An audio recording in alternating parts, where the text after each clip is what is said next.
Just imagine dedicating 10 years of your life to someone you believed you would grow old with, only to have them throw it away for a thrill. That's exactly what happened to me. But here's the twist. I didn't have to do anything for revenge. Karma took care of everything. And what followed next? Even I couldn't have planned it better. If you've ever been betrayed but wish to see justice served without getting your hands dirty, you're in the right spot. Click that like button, subscribe, and prepare for one of the most unexpectedly satisfying revenge stories you'll hear today. My name is Daniel, and for most of my adult life, I thought I had it all figured out. I had been married to my high school sweetheart, Emily, for 10 years. We resided in Maplebrook, a quiet Midwestern town where Fridays were for football games and Sundays were for coffee on the porch. I was known as the guy who always followed the rules. I was punctual to work, paid bills on time, and kept my yard well maintained. I didn't drink much, never rode motorcycles, never broke a promise. Stability was my priority. Emily was more carefree, and I admired that about her. She had a spark that complemented my more serious demeanor. At least, that's what I thought. From an outsider's perspective, we were the perfect couple. However, beneath the smiles at gatherings and holiday cards, there was a gradual decay that I failed to notice. It all started with minor changes. Emily began staying late at work, attending team dinners that lasted past midnight, always glued to her phone. I tried not to become a paranoid husband. I convinced myself that she just needed space. But deep down, my instincts were telling me that something was wrong. Then one day, everything fell apart. A mutual friend showed me a photo from social media. Emily at a bar, getting close to a man covered in tattoos, leather vest, the type of guy your parents warn you about. His name was Chase, a member of a motorcycle club, always partying, an adrenaline junkie, the complete opposite of me. That image was etched in my memory, not just because she was with him, but because of the joy on her face. She was laughing in a way I hadn't seen in years. I confronted her. I recall my hands trembling as I asked, "Who is he, Emily?" She didn't even deny it. She just sighed, avoiding my gaze. "Dan, I never intended for this to happen, but I love him." Those words felt like a slow twist of a knife. A decade of marriage, gone with one sentence. I prepared for the worst. We had built a life together, a house, savings, retirement accounts. I was the main provider. She could have taken everything from me. But Emily was eager to move on. She wanted to be free, to be with Chase without any legal ties. During the mediation, she barely acknowledged me. All she requested was $30,000 to pay off her car. She left the house, the dog, my retirement fund, our bank accounts. No alimony, no monthly support. I signed the papers with a hand that felt numb. Once it was finalized, I severed all contact. I deleted her number, blocked her on social media, and stored away our wedding photos.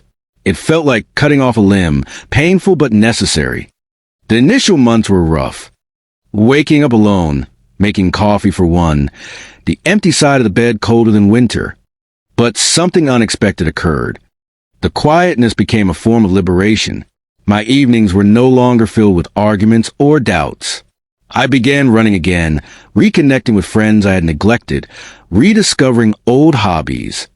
Life slowly started blossoming where it had been scorched. I didn't stalk her, didn't send angry messages.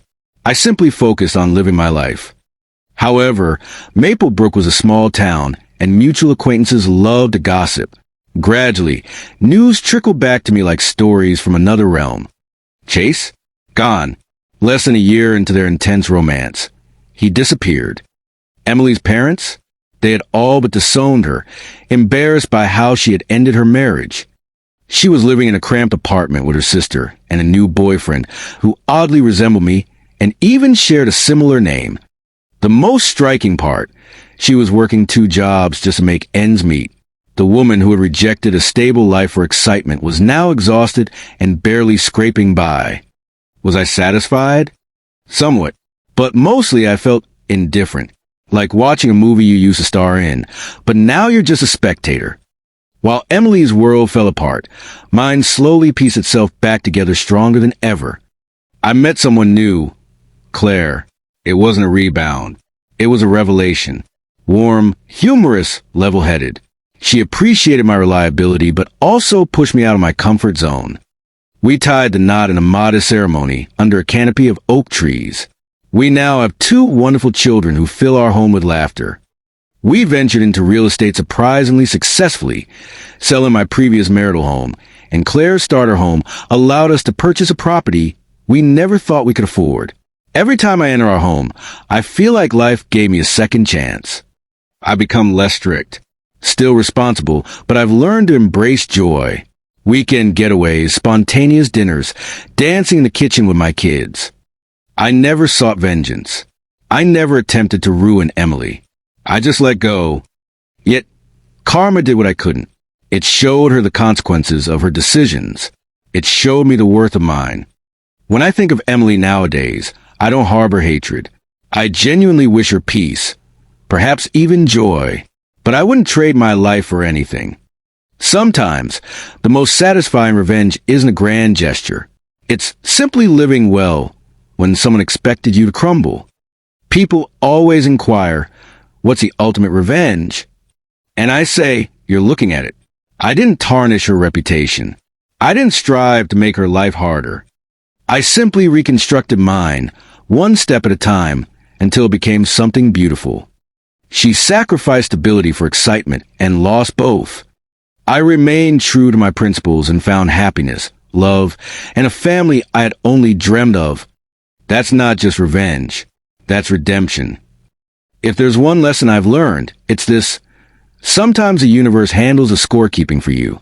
When betrayed, concentrate on healing and moving forward. The rest has a way of resolving itself. If this tale resonated with you, hit that like button and share your thoughts and comments. What's the most satisfying instance of karma you've witnessed? And be sure to subscribe for more true stories where justice prevails.